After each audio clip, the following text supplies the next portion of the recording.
Au chapitre santé et solidarité, à présent, parlons d'abord d'une maladie que l'on diagnostique mal, la maladie de Lyme. Les autorités sanitaires s'inquiètent. On estime que 30 000 personnes sont infectées chaque année en France par une bactérie qui est transmise par des tiques. Alors voyons quels progrès sont possibles avec Corinne Lalo et Johan Entgen. Yannick, 13 ans, a vécu un calvaire. Il ne remarche que depuis un mois, après être resté paraplégique et sous morphine pendant près d'un an. Là, c'était carrément la paralysie. Il y avait des moments, j'avais plus de réflexes.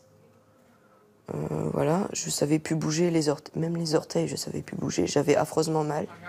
Les médecins ne trouvaient pas d'explication à sa maladie et proposaient de l'interner en psychiatrie. Ils lui disaient que c'était dans la tête. Voilà, c'était ça. C'était moi qui mentais, soit que c'était vraiment un problème mais psychiatrique. C'est-à-dire que en clair, j'étais fou, quoi. Voilà. Ce n'est qu'à l'hôpital de Garches, il y a 3 mois, que le professeur Perronne diagnostique une maladie de Lyme.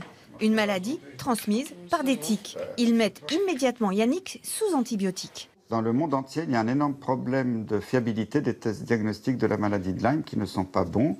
Et il faudrait revoir ces recommandations de tests en urgence, car il y a des milliers de patients en souffrance à cause de ça. Les chercheurs de Maison Alfort sont les spécialistes des tiques. Ils ont découvert qu'elles ne transmettent pas que la maladie de Lyme.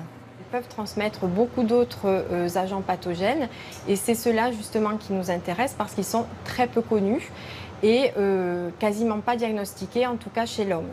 Et pour mieux connaître et faire connaître les zones forestières à tiques, les associations de patients ont elles-mêmes lancé des enquêtes interactives sur Internet.